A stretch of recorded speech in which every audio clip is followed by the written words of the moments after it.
やっほー、皆さんこんにちは、くみです。今回の動画も見に来てくれてありがとうございます。今回は私のポッドキャストエピソード31撮っていきたいと思います。今日の日付は2月の2日です。2月2日の月曜日にこのポッドキャストを撮っています。みんな今週どうだった？はい、もう2月になりましたね。早いね。私の誕生日も2月にあるので、ちょっと今月はすごいワクワクしてるんですけど、私は最近ずっと電話したくなくて渋ってた歯医者さんに電話をしました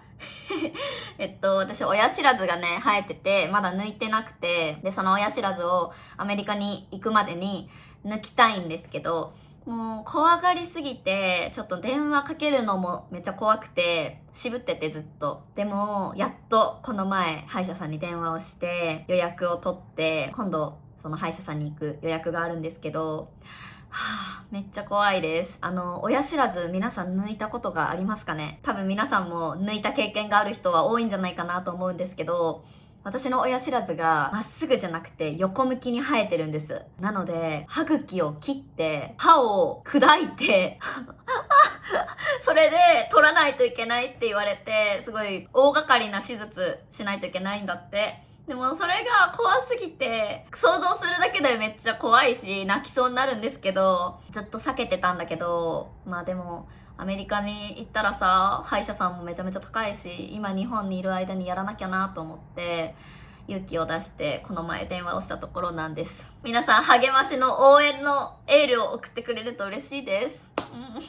まあそんなことは置いといて今日のポッドキャストではお話ししたいテーマあるんですけど、今日は一人〇〇っていうのについてお話ししていきたいと思います。はい。なんでこのテーマを選んだかというと、私最近一人で映画を見に行ったんですよ。ズートピアの2が日本でも公開されて、ズートピアの2を見に行ったんですけど、その時に思ったのが、私の中で結構映画館に映画を見に行くって一人で行くものというよりかは誰かと一緒に行くものっていうイメージが今まであったので、だから今まで何か自分の見たい映画があっても誰かを誘って行ってたんですよ。同じ映画を興味のありそうな人とかに声をかけて、一緒に見に行かないって言って、それでなんかいいよって言ってくれる人がいたらその人と一緒に行くみたいな感じで、一人で行こうっていう発想が今まであんまりなかったんですよね。でも今回結構友達もみんな忙しそうだし、平日だったし、私の頼みの綱の弟ももうそのズートピア2を見に行ってしまっててで、弟もダメだったから、一人で行こうって思って一人で行ったんですよ。で、まあそれがどうだったかというとすごい良かったんですよね。一人で映画見に行くのってめっちゃいいじゃんって思ったの。実は以前にもアリエルの実写バージョンの映画をね、一人で見に行ったことがあって、もうその時は本当に仕方なく、その時当時付き合ってた彼氏と行きたかったんだけど、その彼氏の方がそのね、時間帯ちょうど仕事があるっていうことで、彼が仕事してる間に私は一人で空き時間があるから、じゃあ映画でも見に行こうかなと思って、一人で時間潰しのために映画に行ったんですけど、それもすごい良かったんですよね。一人で映画に行くって、すごく息抜きになるし、まあどうせさ、誰かと一緒に行っても、映画見てる間はお話できるわけじゃないしさ、映画終わった後になんか一緒に感想を言い合ったりすることはできるけど、まあ見てる間は一人じゃん。一人の活動って感じじゃん。だから別に誰かと一緒に行く必要はないなってその時にも思って、しかもなんか泣きたい時とかも周りのことを気にせずに泣けるから、なんかそれもいいなって思って。で、今回もズートピア2をね、一人で見に行ってみたんですけど、私以外にも結構一人で来てる人いるのかなって思って、ちょっとワクワクしながら行ったんです。そしたらね、私が座ってた列、一人の人ばっかりだったんですよ。一人で来てる人、一人で来てる人、みたいな感じで、両サイドね、私の両サイドは一人で来てる人でした。で、すごいびっくりして、意外と映画館に一人で来るって、私が思ってたよりは、みんな普通にすることなんだなって思ったんです。で、よく考えてみると、私の趣味っていろいろあるけど、結構私の趣味って個人でするものが多いというか、例えば一人でサウナに行ったりとかね。一人で温泉に行ったりとか、私結構好きなんですけど、そういう風に一人活動みたいなのをするのが私は好きで、で、映画も今まではなんか誰かと一緒に行くのが当たり前だって思ってたけど、意外と一人で映画を見に行くのもいいなって思ったんですよ。なんか今回はそれがきっかけで一人〇〇っていうのについてすごい考えてみたんですけど、日本って結構この一人〇〇みたいな文化が進んでる気がしてて、海外に比べて。はい。でなんかもうお一人様専用のカラオケとかさ、いろいろもう一人活動用のものが海外に比べて多い気がするので、今回はちょっとその文化についてお話できたら面白いんじゃないかなと思っています。はい。ということで、早速本題に入っていきたいと思います。まず皆さんは、ちょっとレベル低いのからいきますけど、一人カフェとか、一人レストランとかしたことがありますか？これは結構一人活動の中でもレベルが低い方だと私は思うんですけど、まあ一人カフェとかはね、海外でもあるあるなんじゃないかなって思います。なんなら日本よりも結構海外の方ってパソコン使って自分で仕事してる人とかも多いじゃないですか。だからそういう人とかは結構カフェに行ってパソコンと向き合いながらお仕事してるっていう人とかも多いと思うし、私もよく海外のカフェとかに行った時に一人でパソコンカタカタしながらカフェで過ごしてる人っていうのは見たことがあります。なのでまあ一人カフェっていうのはレベル低いと思うし、世界共通で全然普通のことだと思うんですね。別に一人でカフェに来てても、あの人なんか寂しそうだなとか、友達いないのかなとか、そういう風に思われるわけじゃないと思うんですけど、レストランとかだったらどうなんでしょうか？みんなは一人でレストランに行ったことがありますか？海外では一人でレストランに行くっていうのは結構レアですか？なんか日本ですごい私が思ったのは、日本って、みんな大好きな焼肉とかも、一人焼肉っていうのがあるんですね。一人焼肉っていうのはもう本当にその名の通り、一人用のちっちゃい鉄板とか、網とかね、があって、で、目の前でもう自分でお肉焼いて、一人で食べるので、席も結構ちっちゃくて、っていう感じだと思います。私は一人焼肉行ったことがないので、わかんないんですけど、写真貼っときますね。こんな感じで、一人で焼肉楽しむっていう感じですね。個室かな多分。カウンターではないと思います。多分個室で、一人専用の小さいお部屋でするんだと思うんですけど、一人焼肉だけじゃなくて、一人ラーメンとかもそうですよね。有名な一蘭とか、みんな知ってますかね？一蘭とかも個室じゃないけど、カウンターで一人席の両サイドにこう壁みたいなのがあって、仕切りがあって、もう本当に一人専用の感じの席の作りになってるんですよね。だからもう一人で来るのが当たり前というか、一人で来るお客さんがいるっていうのを前提で作られてるから、席の作りとかも一人の人も行きやすいですよね。なんか複数人で来ることが前提として作られてるレストランとかだったら一人で入りにくいと思うんですよ。ちょっとわかるかな？なんか3人とか4人とかで来るような前提のちょっと大きめな机とかテーブルとかがあるような作りだったら、一人で行くとき、店員さんも、何名様ですかって聞くと思うし、絶対。で、一人ですって、ちょっと言いにくい、ちょっと勇気がいると思うんだけど、もう一人で来るお客様がいる前提で作られてる店の作りだったら、カウンターでね、一人席専用ですみたいな感じの席があったりとか、されてたら、一人の人も行きやすいじゃないですか。それが来るのが当たり前っていう前提っていう感じだから、そのレストラン側も一人のお客様大歓迎ですみたいな感じだったら、やっぱ行きやすいじゃん。なんか結構日本ではそういう風なお一人様専用のレストランとかもすごく多いですよね。それが海外にはない文化なのかなって私は思ったんですよ。多分そうだよね。はい。多分日本ではその文化がすごく他の国に比べて進んでると思うんですね。一人焼肉、一人ラーメンとか。あと何があるかな？普通に一人鍋とかもありますね。一人しゃぶしゃぶとか、本当に目の前にちっちゃい鍋を置いて一人でしゃぶしゃぶして食べるみたいな。そんなのもあるんです。結構お一人様専用のレストランっていうのが流行ってるのって、それはやっぱり日本人からしてもめっちゃありがたいですよね。やっぱ行きやすいですよね、一人用のレストランって。だから周りのお客さんとかも一人で来てる人ばっかりだし、自分だけじゃないというかなんかあの人友達いなくて寂しそうだなとか、そういうことを考える人いないじゃないですか。だからすごくいい文化だなって思うんですよ。なんか私のね、韓国人の生徒さんが言ってたんだけど、その子は大学生の子なんですけど、日本に留学しに来てて、そう。で、なんかその子がすごい驚いてたのが、韓国ではあまり一人でご飯屋さんに行ってご飯を食べに行くっていう文化が、まだそんなに日本ほど当たり前じゃないって言ってたんだけど、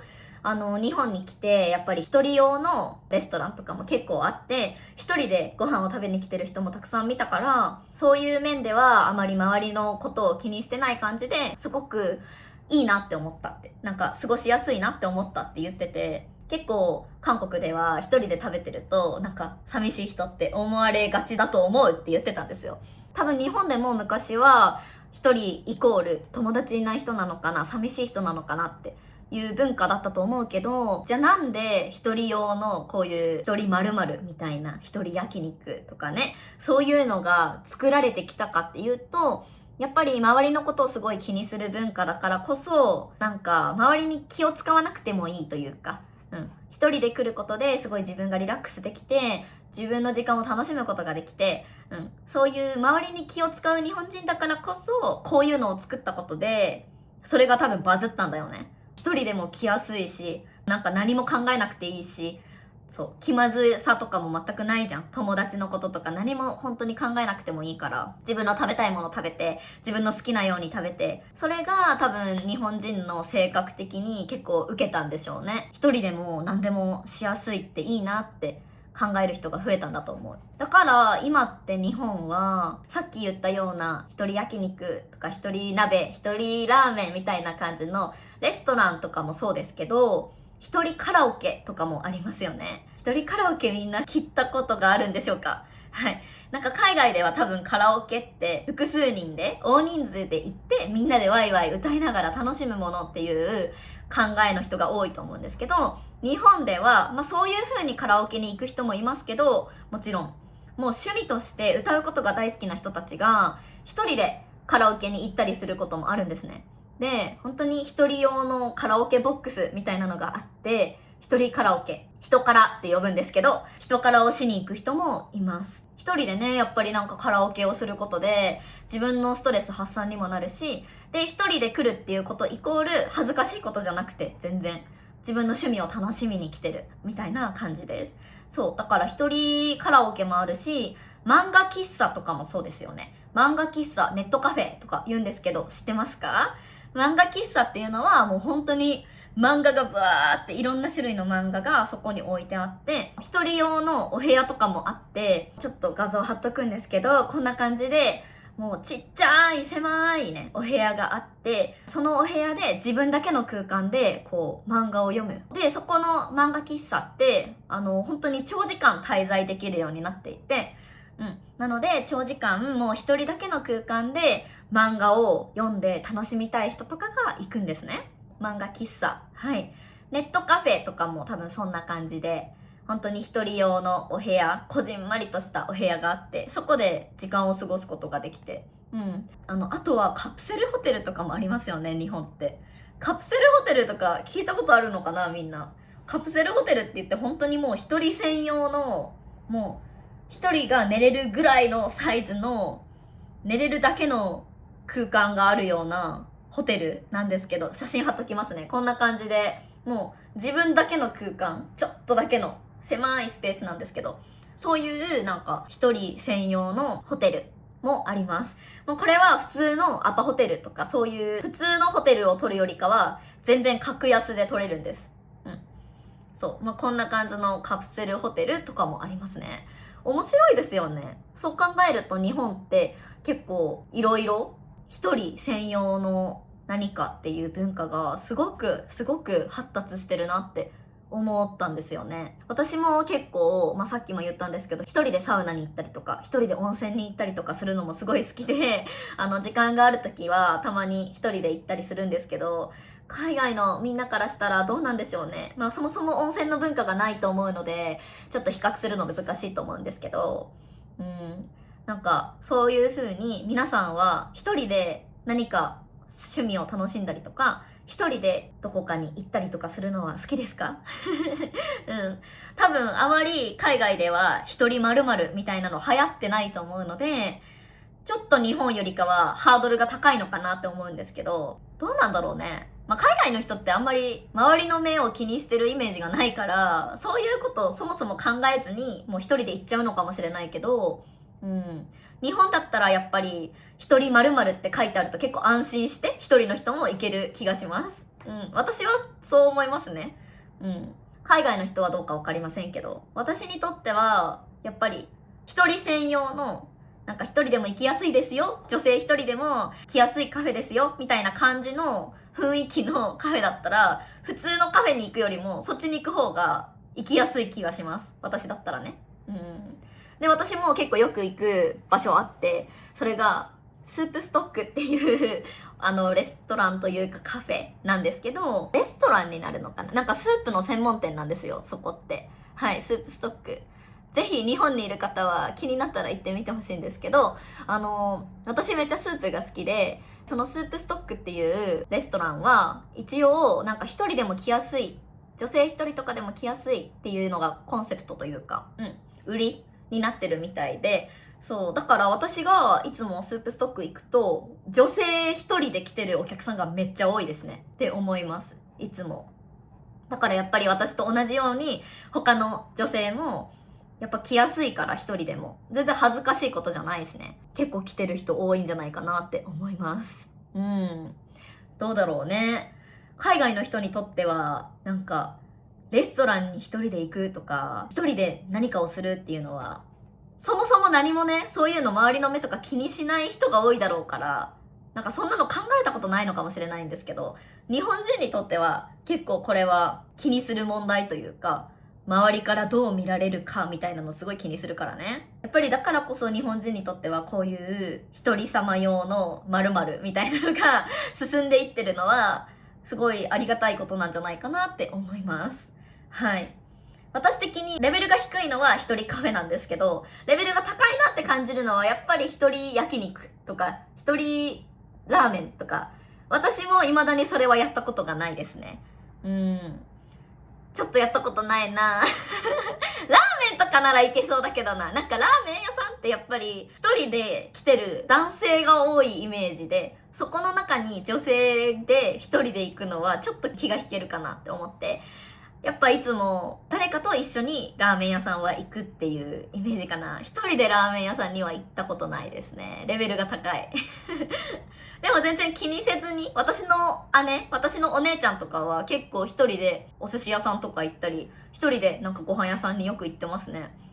気にしない人は気にせずにどんどん行くと思うんですけど、私にとってまだちょっとレベルが高いです。一人焼肉とか一人ラーメン一人寿司っていうのはちょっとレベル高いですね。で、その中間ぐらいかなって思うのが私的に一人映画ですね。一人映画は全然やっぱ暗くなっちゃうし、どっちみち映画始まったら。だからね、周りの人も正直この人一人で来てるんだとか、そんなの気にしないよね。って思った。だからなんでこんなこと今までくよくよ考えてたんだろうってすごい思った何も気にしなくていいじゃんと思って、逆に一人の時間を楽しめるってすごい自立してるし、一人の時間を楽しめる人ってかっこいいと思うんですよ。寂しいとか全然ないと思うので、私はこれからもっと一人の〇〇というか、一人で何かをするっていうのをもっといろいろ挑戦していきたいなって思いました。はい一人で映画館に行くことはやったから、次は一人で美術館に行くとかさ、あと何があるかな、一人で何かレッスンを受けに行くとかかな。今までは友達と行くことが当たり前って思ってたことを、ちょっとこれからは一人でもどんどん挑戦していくと、意外と新しい発見があったりして面白いんじゃないかなって思いました。確かに私お料理教室とか一人で行ってるわ。よくすごい好きなんですよね。一人で何かをする時間って私にとってめっちゃ楽しいというか、やっぱ何も気を使わなくていいから楽ですね友達と行くのももちろん楽しいんだけどさ、やっぱりいいですよね、一人の時間。皆さんはどう思いますか？みんなもぜひ今日の話を聞いて、一人で〇〇するとか一人で何かをするっていうのを挑戦してみてほしいなって思うし、全然自分は普通に一人〇〇するよっていう人がいたら、どんなことするか教えてほしいです。興味があります。男性の方とかは結構一人でゴルフに行くとか、一人でジムに行くとか当たり前だと思うんですけど、女性の皆さんどうなんでしょうか？自分の趣味だったりとか、レストランに行くことだったり、一人で行動することについてみんなどう思うのか、ちょっと皆さんのコメントをぜひ聞かせてくれると嬉しいです。皆さんの国では一人アクティビティみたいなやつって結構人気ですか？それともレアですか？ぜひぜひコメントで教えてくれると嬉しいです。はい。じゃあ今回の動画はこの辺で終わりたいと思います。今回の動画も最後まで聞いてくれた皆さん、本当にありがとうございます。今日の動画もいいなと思ったら、グッドボタンとチャンネル登録とコメントを残してくれると嬉しいです。はい。また次の動画でお会いしましょう。バイバーイ。